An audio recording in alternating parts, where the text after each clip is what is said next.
पूज्यपाद देवेंद्र सूरि महाराजा विरचित यह प्रथम कर्म ग्रंथ कर्म विपाक। और यह ग्रंथ में मुख्य कर्म के चार कारण, उसका कारणों से जो कर्म का बंध होता है, उस कर्म के बंध के मुख्य चार, प्रकृति, स्थिति, रस और प्रदेश बंध, ऐसे चार प्रकार।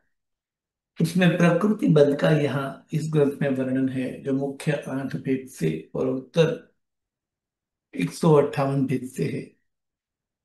8 भेद में ज्ञानावरणी आदि 8 कर्म है। इसमें पहला कर्म है ज्ञानावरणी कर्म।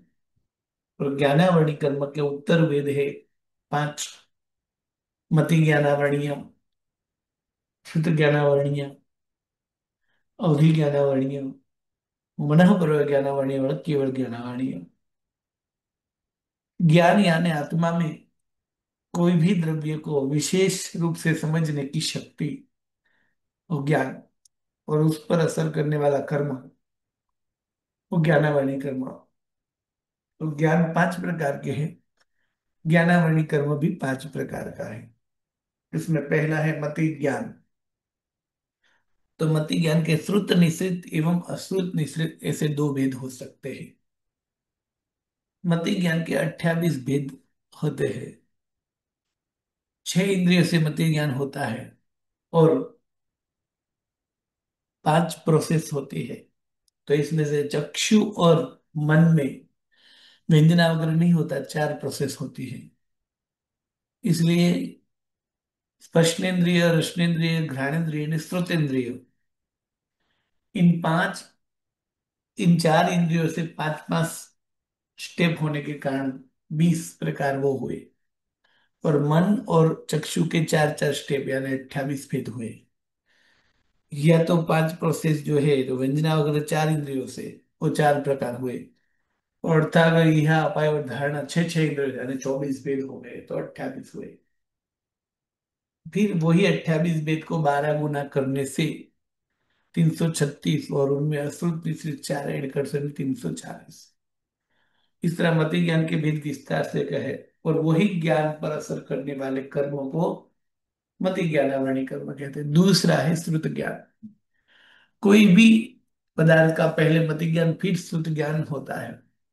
अर्थात जीव को जो भी चीज का श्रुत ज्ञान होता है, उससे पहले उसका मति ज्ञान होता ही है। किंतु जिसका भी मति ज्ञान होए, उसका श्रुत ज्ञान होना ही चाहिए, ऐसा नियम नहीं है। तो श्रुत ज्ञान के भेद बताते हुए कहा कि बाकी के भेद, प्रभेद, प्रोसेस, वो मति ज्ञान जैसे ही समझ, जितने मति ज्ञान में जो भी होता है वो सब श्रुत ज्ञान में भी होगा, यानी इंद्रिय से होगा आदि। किंतु श्रुत ज्ञान के विशेष रूप से भेद 14 प्रकार से और 20 प्रकार से बताए, जिसमें अक्षर अनक्षर, संज्ञेय असंज्ञी, सम्यक मिथ्या, सादी अनादि, सपर्यवसित अपर्यवसित, गमिक अगमिक, अंग बाह्य अंग प्रविष्ट, ऐसे 14 भेद बताए। कोई भी 2 भेद में समग्र शुद्ध ज्ञान समावेश हो सकता है। फिर 20 भेद बताए, जो कम से कम शुद्ध ज्ञान से लेकर ज्यादा से ज्यादा शुद्ध ज्ञान की मात्रा दिखाने के लिए बताए। इसमें पर्याय पर्याय समास, अक्षर अक्षर समास, पद पद समास, संघात संघात समास, प्रतिपत्ति प्रतिपत्ति समास, अनुयोग अनुयोग समास, प्रभृत प्रभृत समास, प्रभृत प्रभृत प्रभृत प्रभृत समास, वस्तु वस्तु समास, एवं पूर्व पूर्व समास। इसे मति ज्ञान और शुद्ध ज्ञान की विचारणा बताई। शुद्ध ज्ञान की बात करते हुए कहा कि अभी हाल में विद्यमान 45 आगम है। परमात्मा महावीर देव ने 12.5 वर्ष की घोर साधना के बाद 42 वर्ष की उम्र में 30 वर्ष की उम्र में दीक्षा ली थी। 12 वर्ष, 12.5 वर्ष घोर साधना की, तो 42 वर्ष की उम्र में परमात्मा को केवल ज्ञान हुआ। और फिर शासन की स्थापना आदि हुई, जिसमें इंद्रभूति आदि 11 गणधर को प्रतिबोध किया और वह गणधर बने। और पद्मा परमात्मा ने त्रिपदी दी, उपनैवा विगमैवा धुवैवा, और द्वादशांगी की रचना हुई। और भगवान सुधर्मा स्वामी ने यह द्वादशांगी जम्बू स्वामी को प्रदान की। जम्बू स्वामी ने प्रभु स्वामी को, प्रभु स्वामी ने यशोभद्र सूरी को, यशोभद्र सूरी ने भद्रबाहु स्वामी को, भद्रबाहु स्वामी ने सूरीभद्र जी को। फिर ज्ञान का विच्छेद होने लगा। इस तरह जो द्वादशांगी में है वो सब परमात्मा की वाणी कहलाती है, उसे आगम कहा जाता है। उस आगम के द्वादशांगी यानी 12 विभाग थे, जिसमें वर्तमान में 12वां अंग यानी दृष्टिवाद विच्छेद हो चुका है। प्रभु महावीर की वाणी संग्रह वर्तमान रूप में 45 आगम के रूप में विद्यमान है, और उस पर लिखी गई निरुक्ति, भाष्य, चूर्णी आदि भी विद्यमान है। इस 45 आगम जो है उसके ज्ञाता कई साधु भगवंत है। जबकि साध्वी जी लोगों को 10 स्वैकालिक उत्तर ध्यान सूत्र एवं आचारण सूत्र के ही योगद वहन पढ़ने का अधिकार होता है। अब 45 आगम कौन से? 11 अंग, 12 उपांग, 6 छेद सूत्र, 4 मूल सूत्र, 10 पयन्ना और 2 चुलिका। तो उनके नाम एवं उन पर उसमें क्या दिया गया है ये भी ये ग्रंथ में बताया है। कि आचारण नाम का आगम है पहला। 12 अंग थे, उसमें से दृष्टिवाद लुप्त हो चुका है, इसलिए 11 अंग मौजूद है। तो 11 अंग में आचारण, जिसमें मुख्यतया साधु संत के आचार का विस्तृत से वर्णन किया गया है, और जिसके 18,000 पद है। दूसरा सुयगड़ा यानी श्रुतकृता, जिसके 36,000 पद थे। ठाणान, जिसके 72,000 पद थे। समयान,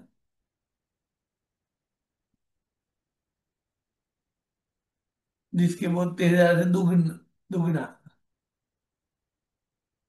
कितने पद थे। भगवती, ज्ञाता धर्म कथा, उपासन दशा, अंतकृत दशा, अणुत्तरोपातिक, प्रश्न व्याकरण, विपाक सूत्र, इस तरह 11 अंग है। 12वां अंग दृष्टिवाद जो लुप्त हो गया, जिसमें 14 पूर्व भी आता था। फिर 12 उपांग है। औपपातिक, राय पसेगी, जीवाभिगम, प्रज्ञापना, सूर्य प्रज्ञप्ति, जम्बूद्वीप प्रज्ञप्ति, चंद्र प्रज्ञप्ति, निर्यावली, कल्पावसंतिका, पुष्पिता, पुष्पचूलिका, गृहिणी दशा, दसपयन्ना, चतुशरण, आतुर प्रत्याख्यान, महाप्रत्याख्यान, भक्त प्रज्ञा, तंदुल वैचारिक, संस्तारक, गच्छाचार, गणिविज्ञा, देवेंद्र स्तव, मरण समाधि।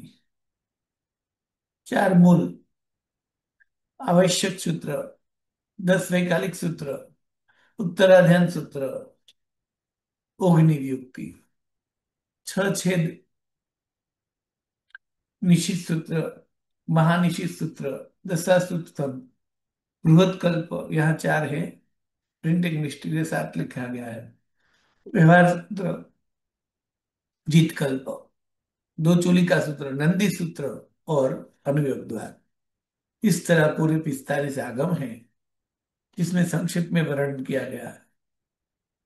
तो इस रसुत ज्ञानावणी कर्म और मति ज्ञानावणी कर्म का जब उदय होता है, तब जीव बुद्धिहीन, मूर्ख, नहीं समझने वाला, अज्ञानी, अबोध, कम बुद्धि वाला, ऐसा बनता है। जबकि मति ज्ञानामणि सुत ज्ञानामणि के संयोग से जीव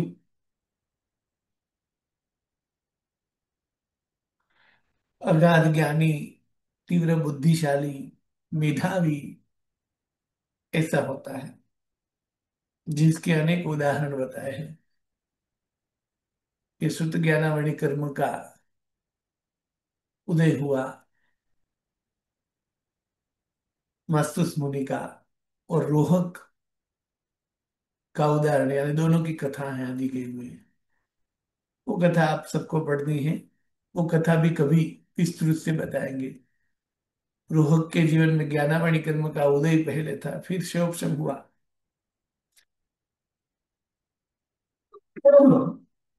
बारहवां अंग जो था, लुप्त हो चुका, वो दृष्टिवाद है। उसमें 14 पूर्व भी आते थे, और 14 पूर्व के नाम इस प्रकार है: उत्पाद पूर्व, अग्रायणी पूर्व, पीरिय प्रवाद पूर्व, अस्थि नास्ति प्रवाद पूर्व आदि।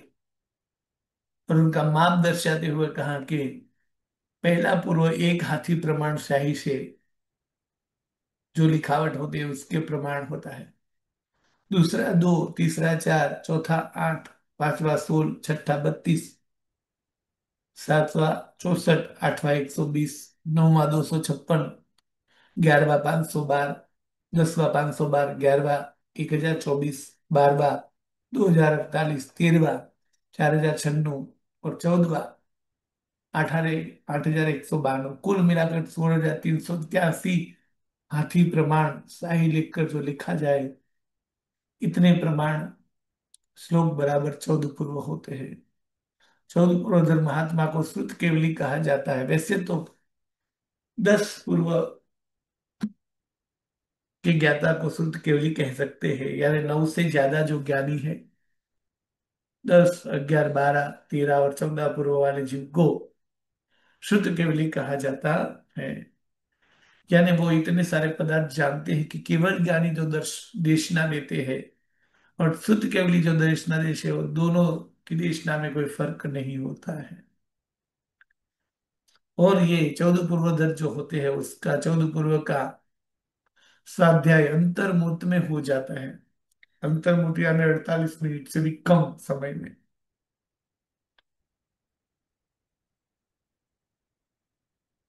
अब बाकी की 4 बुद्धि कही थी, पारिणामी की बुद्धि, उनकी कथा दी हुई है। फेनी की बुद्धि, उनकी कथा बताई है। पक्षपाती की बुद्धि, उनकी कथा भी बताई है। और कार्मिक की बुद्धि, इस तरह इसमें कथा जो लिखी है वो आज सबको पढ़नी है, जिसमें 2 कथाएं ऐसी बताई है कि ज्ञानावणी कर्म का उदय और शोक में क्या होता है। एक मास्तुस मुनि की और दूसरी रोहक की।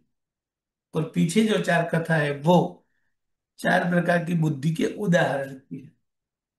अब तीसरा जो ज्ञान है वो है अवधि ज्ञान, चौथा है मनोहर ज्ञान, और पांचवा है केवल ज्ञान। तो अवधि ज्ञान की बात कहते हुए बताया कि अवधि ज्ञान तो कि अणुगामी बद्धमाणय पणिवायर विहा चाहो ही रेवमयी विपुलमयी मणनाणम केवलम मिग विहान। इस 8वीं गाथा में अवधि ज्ञान, मनोहर और केवल ज्ञान तीनों की बात बता दी। तो पहली आधी गाथा में अवधि ज्ञान के भेद बता रहे। अवधि ज्ञान तो मति ज्ञान अपरोक्ष है, श्रुत ज्ञान अपरोक्ष है। मति ज्ञान एवं श्रुत ज्ञान 6 इंद्रिय अर्थात 5 इंद्रिय और मन के आधार पे होता है, यानी मन की मदद से, 5 इंद्रियों की मदद से होता है, इंद्रिय की मदद से होता है, इसलिए वो परोक्ष है। जबकि तीसरा ज्ञान जो अवधि ज्ञान है, चौथा ज्ञान है उपज, उसमें इंद्रिय की जरूरत नहीं, वो सीधे आत्मा प्रदेश से वो ज्ञान होता है। यानी जीव जो भी देखता है समझता है वो आत्मा में सीधा ज्ञान आता है, उसमें इंद्रिय की जरूरत नहीं है। तो तीसरा है अवधि ज्ञान। तो अवधि ज्ञान यानी क्या? तो कि अवधि यानी मर्यादा में, मर्यादा में रूपी द्रव्य का ज्ञान, वर्ण गंध रस स्पर्श जिसका है, उस रूपी द्रव्य का ज्ञान होना।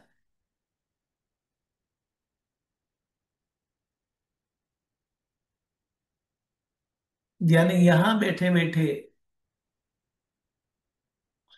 पूरे अहमदाबाद में कौन सी जगह पर क्या हो रहा है, ये सब दिखना, समझ आना, समझ में आना, वो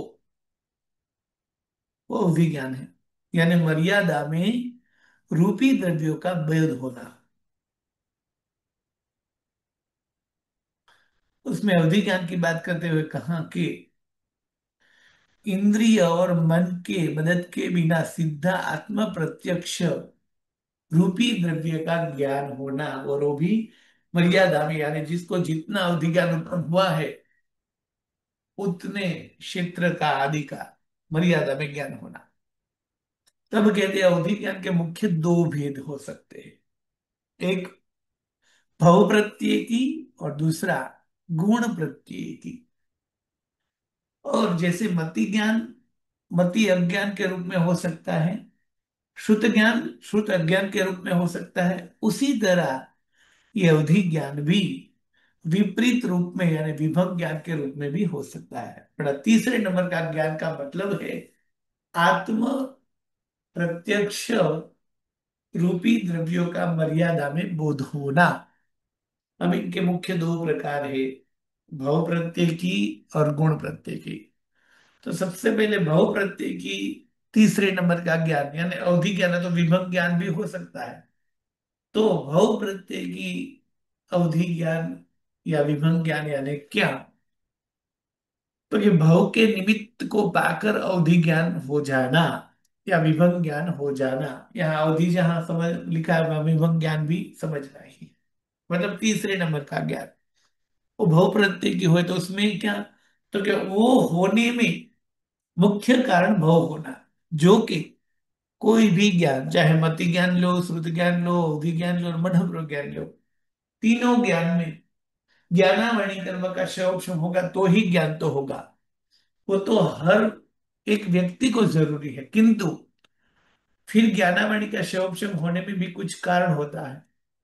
तो कि यहाँ कोई और कारण नहीं, सिर्फ जन्म लेने से ही वो ज्ञान उत्पन्न हो जाए, उसे बहु प्रतीक कहेंगे। तो कि कोई भी जीव नारक में जन्म लेकर नारकी बनेगा, या तो कोई भी जीव देव में जन्म लेकर देव बनेगा, तो उसको ये तीसरे नंबर का ज्ञान प्रकट हो ही जाएगा। किसी को अवधि के रूप में तो किसी को विभंग ज्ञान के रूप में, किंतु तीसरे नंबर का ज्ञान उसको हो जाएगा। तो कि क्यों इसको ज्ञान होगा, क्योंकि उसको देव का भव मिला, उसको नरक का भव मिला, इसलिए। तो उसमें कारण क्या हुआ, भव। देव या नारक का भव मिलने पर वो ज्ञान हो ही जाएगा। तो इसलिए भव प्रत्येकी ज्ञान यानी भव को पाकर जो अवधि ज्ञान पैदा हो जाए, उसे भव प्रत्येकी अवधि ज्ञान कहा जाता है, जो देवों और नारकों को होता है। जैसे कोई जीव पंखी के रूप में पैदा होता है तो उसे उड़ने की कला मिल जाती है, वहां उसे कोई पंखी का भव पाकर वहां कोई विशेष तपस्या करे फिर उसे शक्ति मिलेगी, ऐसा नहीं। मच्छर के भव में जन्म लेगा तो उसे उड़ने की शक्ति मिल जाएगी। इसी तरह जलचर के रूप में जन्म लेगा तो उसे तैरने की कला आ जाएगी। उसी प्रकार कोई भी जीव देव या नारक के भव में जन्म लेता है तो उसे इस तीसरे नंबर का ज्ञान हो ही जाता है। तो उसमें कारण क्या हुआ, देव और नारक का भव, यानी देव और नारक का भव प्राप्त होने से उसे यह ज्ञान की प्राप्ति हो ही जाती है, इसलिए वो भव प्रत्यय की अवधि ज्ञान कहलाता है। सभी देव और सभी नारक को ये तीसरे नंबर का ज्ञान होता ही है। यदि वो सम्यक दृष्टि है तो उस तीसरे नंबर के ज्ञान को अवधि ज्ञान बोला जाता है। और अवधि ज्ञान अज्ञान के रूप में हो, यानी कि अज्ञान अवधि ज्ञान, मिथ्या अवधि ज्ञान, तो उसे बोलेंगे विभंग ज्ञान। तो इसमें मुख्यता किसकी हुई, तो कि भव की। क्षयोप शब्द तो होता ही है, उसके बिना तो ज्ञान नहीं होगा, किंतु कि देव का भव मिलने पर इसका क्षयोप शब्द हो ही जाएगा। नारक का भोग मिलने पर इसका शोषण हो ही जाएगा। इसलिए तीसरे नंबर का ज्ञान जो है वो दो प्रकार का मुख्य है, भव प्रत्यय की और गुण प्रत्यय की। यानी भव मिलने पर मिल ही जाए ऐसा अवधि ज्ञान, उसे बोलेंगे भव प्रत्यय की अवधि ज्ञान, जो देवों और नारद को, सभी देवों को और सभी नारकों को होता ही है। किसी को ज्ञान स्वरूप में, किसी को अज्ञान स्वरूप में। अब गुण प्रत्यय की यानी, तो ये गुण प्रत्यय की यानी ये तीसरा ज्ञान प्रकट होने में उसका कुछ मेहनत, पुरुषार्थ, गुण होना। वो ज्ञान तिर्यंच को या मनुष्य को होता है। तिर्यंच और मनुष्य में जब जीव जन्म लेते हैं तो सभी तिर्यंचक और सभी मनुष्य को तीसरा ज्ञान होगा ही, ऐसा नियम नहीं है। किसी किसी तिर्यंचक और किसी किसी मनुष्य को होगा। जो गुणियलता होंगे उसमें होगा।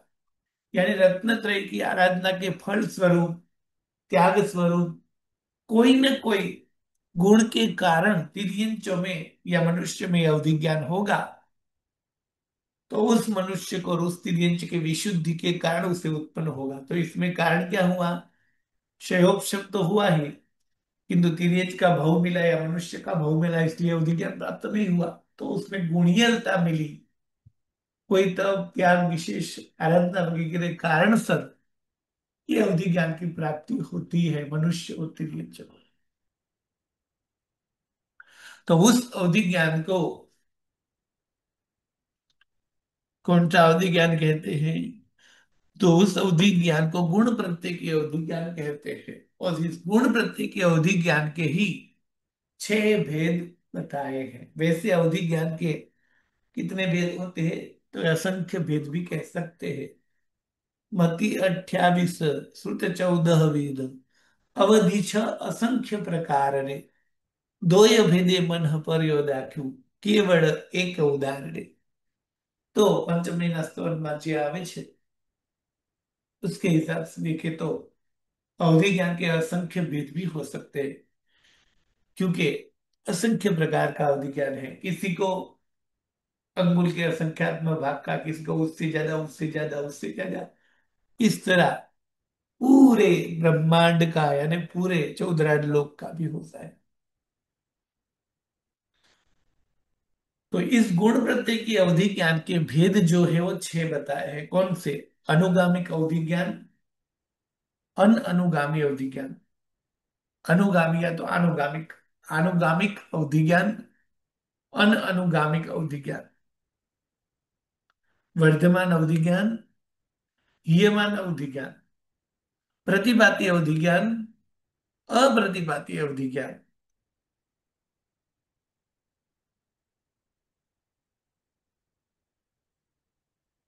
तो सबसे पहले अनुगामिक या अनुगामिक अवधि ज्ञान यानी क्या, और अननुगामिक अवधि ज्ञान यानी क्या? दो दो भेद जो है तद्दन विपरीत है। यानी अनुगामिक जो है उससे विपरीत अननुगामिक है, वर्धमान जो है उससे विपरीत हीयमान है, अप्रतिपाती जो है उससे विपरीत प्रतिपाती है। तो अननुगामिक और अनुगामिक अवधि ज्ञान, अनुगामी अवधि ज्ञान यानी क्या? क्योंकि जो अवधि ज्ञान जो भी क्षेत्र में उत्पन्न होता है, उस क्षेत्र को छोड़कर भी यदि वो जीव जाए तब भी वो अवधि ज्ञान नष्ट नहीं हो सकता, बल्कि उस व्यक्ति के साथ ही चलता है। उसे अनुगामिक अवधि ज्ञान कहते हैं। उदाहरण के तौर पे देखिए तो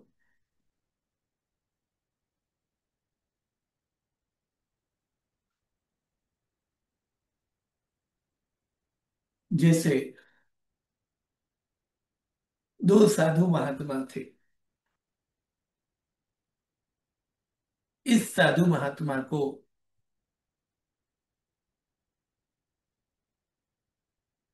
हेलो,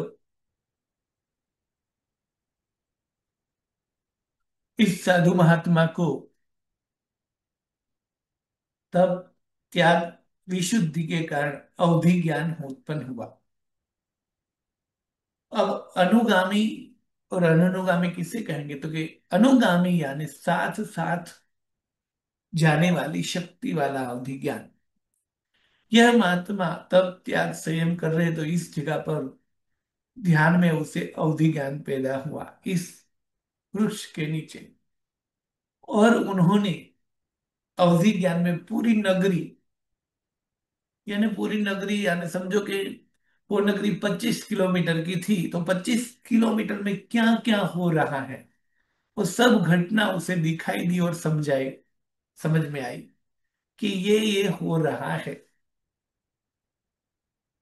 अवधि ज्ञान से उसने देखा, समझा, अवधि दर्शन से और अवधि ज्ञान से। अवधि ज्ञान जो है उससे उसे मालूम हुआ कि इस पूरी नगरी में, समझो कि एक नगरी जो है 25 किलोमीटर की है, तो 25 किलोमीटर में क्या हो रहा है वो सब उसे समझ में आया, यानी पूरा नगर उसे आत्म साक्षात्कार हो रहा है। अब ये मुनि यहां से उठकर दूर गए, तो वहां से भी वो इतने किलोमीटर में देख सकते हैं। यानी उदाहरण के तौर पे समझो कि मैं शत्रुंजय की यात्रा करने गया, और शत्रुंजय की यात्रा करते करते करते मुझे शुभ भाव आए, और मुझे 20 किलोमीटर का अवधि ज्ञान हुआ। यानी 20 किलोमीटर में मैं सब कुछ जान सकता हूँ। तो शत्रुंजय से तलहटी से लेकर तो भांडवा डूंगर तक 20 किलोमीटर होते हैं 6 गांव की यात्रा में। वो पूरा शत्रुंजय में क्या क्या चीज है, क्या हो रहा है, वो सब मुझे समझ में आ रहा है। अब वहां से मैं यदि निकलूं और मैं अहमदाबाद में आऊं, तो मुझे वो 20 किलोमीटर मेरे आजू बाजू में जो भी एरिया 20 किलोमीटर में है वहां क्या हो रहा है वो मुझे दिखाई देगा, समझ में आएगा। मतलब मेरी आंखों की शक्ति की तरह वो मेरे शक्ति साथ साथ जाएगी अवधि ज्ञान की। यानी मैं जहां भी जाऊं वहां इतनी ही शक्ति मेरी रहेगी। चाहे अहमदाबाद से मुंबई, मुंबई से दिल्ली, दिल्ली से अमेरिका जाऊं, तो वहां भी मुझे 20-20 किलोमीटर में क्या हो रहा है वो सब पता चलेगा। तो जहां जहां मैं गया वहां वहां ये शक्ति मेरे साथ साथ चली, मेरी आंखों की तरह। या तो टॉर्च, मेरे हाथ में जो टॉर्च है उस टॉर्च की तरह। यानी मैं हाथ में जो टॉर्च है उस टॉर्च को ऐसे शुरू करूं, तो मुझे इस टॉर्च के प्रकाश में 10-15 फुट तक दिखाई देता है। अब मैं आगे बढ़ूंगा तो आगे का 10-15 फुट का दिखेगा, उससे आगे बढ़ूंगा तो जहां भी जाऊंगा वहां एक टॉर्च शुरू करूंगा तो 10-15 फीट का सब दिखाई देगा। उसी तरह जो विज्ञान उत्पत्ति क्षेत्र को छोड़कर अन्य क्षेत्र के जाने पर भी नष्ट नहीं हो जाता है, बल्कि साथ में ही चलता है, ऐसे अवधि ज्ञान वाले को आनुगामिक अवधि ज्ञान कहते हैं। इस अवधि ज्ञान के द्वारा जीव अपने चारों ओर संख्य असंख्य योजन में रहे रूपी द्रव्य को जान सकता है, वो जहां भी जाए वहां। जबकि अननुगामी यानी वो अवधि ज्ञान की शक्ति उसके साथ में नहीं जा सकती। जैसे स्ट्रीट लाइट, जैसे साकल से बंधा हुआ दीप की तरह। तो कहते हैं, अनुगामी है, जिस स्थल में जिस जीव को अवधि ज्ञान उत्पन्न हुआ है उसी क्षेत्र में रहने से ही उससे अवधि ज्ञान रहता है। उस क्षेत्र से बाहर निकल जाए तो अवधि ज्ञान चला जाता है, उसको बोलेंगे अननुगामी अवधि ज्ञान। अर्थात समझो कि किसी जीव को, यह महात्मा को अवधि ज्ञान उत्पन्न हुआ यहाँ, तो इतने क्षेत्र का हुआ। अब उस क्षेत्र से वो बाहर निकल गए तो उसे कुछ भी जानकारी में नहीं आ रहा है, क्योंकि वो जो रेंज थी उससे वो बाहर निकल गए। किंतु इस महात्मा के साथ वो रेंज जहां भी जा रहे हैं वहां जा रही है। समझो कि पालीताना में यात्रा करते हुए अवधि ज्ञान उत्पन्न हुआ, और 50 किलोमीटर तक का अवधि ज्ञान उत्पन्न हुआ। तो 50 किलोमीटर में पालीताना पूरा, मस्तगिरी, कदमगिरी, तलाजा, आदि सब दिखाई दे रहा है, सब समझ में आ रहा है, सब का ज्ञान होता है। अब वो 50 किलोमीटर की रेंज से बाहर निकल जाएगा, फिर उसे कुछ नहीं दिखाई सुनाई समझाई देगा, क्योंकि वो ज्ञान कैसा था, जहां उत्पन्न हुआ उसी क्षेत्र की मर्यादा में था। अर्थात जहां उत्पन्न हुआ और जिस रेंज में उत्पन्न, उस रेंज की बाहर भी वो गए तो वो शक्ति काम नहीं आएगी। जैसे बेडरूम में लाइट की तो बेडरूम का सब दिखाई देता है, अभी बेडरूम के बाहर निकल जाए तो बेडरूम की लाइट का प्रकाश हमारे साथ साथ नहीं आएगा, क्योंकि वो लाइट वहां दीवार पर लगी हुई है। इस तरह दीवार पर लगी हुई लाइट की तरह, स्ट्रीट लाइट की तरह, ये जो है वो प्रकाश साथ में नहीं जाएगा, उसे बोलेंगे अननुगामी अवधि ज्ञान। उसी तरह ह्रियमान और वर्धमान, यानी अवधि ज्ञान उत्पन्न होने के बाद धीरे धीरे धीरे धीरे अवधि ज्ञान बढ़ता जाए। समझोगे, उसे अवधि ज्ञान उत्पन्न हुआ तब उसने अंगुल जितने क्षेत्र में सब कुछ जानकारी की, फिर बढ़ता चला, 1 किलोमीटर, 2 किलोमीटर, 20 किलोमीटर, 50 किलोमीटर, ऐसे बढ़ता जाए, उसे वर्धमान कहेंगे। और ह्रियमान यानी जो अवधि ज्ञान उत्पन्न हुआ वो धीमे धीमे कम होता जाए। समझो कि उसे अवधि ज्ञान किसी को उत्पन्न हुआ और 100 किलोमीटर में जो हो रहा है वो दिख समझ में आ रहा है, तो वो धीरे धीरे धीरे धीरे कम होता जाए और एक दिन चला जाए, उसे बोलेंगे ह्रियमान। प्रतिपाती और अप्रतिपाती, तो कि जो अवधि ज्ञान उत्पन्न होने के बाद नष्ट हो जाए उसे प्रतिपाती कहेंगे। और जो अवधि ज्ञान उत्पन्न होने के बाद नष्ट नहीं होने वाला, अप्रतिपाती अवधि ज्ञान, ऐसा अवधि ज्ञान के 14 लोग संपूर्ण देखेगा, और 14 लोग के बाहर भी यदि कोई हो तो वो भी, जो कि कुछ है नहीं किंतु दिखाई देगा। और ऐसा अवधि ज्ञान उत्पन्न होने के बाद में उसे केवल ज्ञान होता ही है। वो केवल ज्ञान नहीं हो तब तक वो अवधि ज्ञान रहता है, उसे अप्रतिपाती अवधि ज्ञान कहेंगे। तो कि ह्रियमान में और प्रतिपाती में क्या फर्क है? तो कि फर्क है, एक में धीरे धीरे धीरे धीरे धीरे धीरे धीरे कम होता है और दूसरे में एक साथ में जा रहा है। जैसे एक दीपक जला हुआ है तो उसमें बाती और तेल है, तो जैसे तेल कम होता जाएगा तो धीरे धीरे धीरे वो बाती बुझ जाएगी, उसकी तरह ही ह्रियमान है। जबकि बाती भी है, तेल भी है, दिया जल रहा है, किंतु जोर से पवन आएगा, यानी तूफान आएगा, हवा आएगी तो बुझ जाएगा, उसी तरह प्रतिपाती है। तो इस तरह 6 भेद बताए। अब प्रतिपाती जो है और अप्रतिपाती, उसके दूसरे नाम भी है, अवस्थित और अनवस्थित। प्रतिपाती को अनवस्थित कहते हैं, यानी सदा नहीं टिकने वाला, और अप्रतिपाती को अवस्थित कहते हैं, यानी जब तक केवल ज्ञान न हो जाए तब तक टिकने वाला। इस तरह अवधि ज्ञान के 6 भेद हुए। उसी अवधि ज्ञान पर असर करने वाले कर्म को अवधि ज्ञानावरणीय कहा जाता है। इस तरह मति ज्ञान के 340 भेद, शुद्ध ज्ञान के 14 अथवा 20 भेद, अवधि ज्ञान के 2 मुख्य भेद, किंतु गुण प्रत्यय की उसके मुख्य 6 भेद। अब मन पर ज्ञान, चौथे नंबर का जो है, जो ज्ञान भी प्रत्यक्ष है, यानी इंद्रिय और मन की मदद से नहीं, आत्म साक्षात्कार ज्ञान है। और यह ज्ञान की दूसरी विशेषता है, यह ज्ञान कभी विपरीत नहीं होगा, सम्यक ही होगा। यानी ये जो ज्ञान है वो सम्यक दृष्टि को होगा, और सम्यक दृष्टि तो चौथे गुण ठहरने वाला भी होता है, तो वो भी नहीं। व्योग ज्ञान होगा तो साधु को या साध्वी जी को ही होगा, यानी सर्वविद विधारक होना चाहिए। और वो भी जब उत्पन्न होगा वो ज्ञान, तब वो साधु या साध्वी अप्रमत्त चारित्र में होनी चाहिए, यानी 7वें गुण के मालिक होने चाहिए।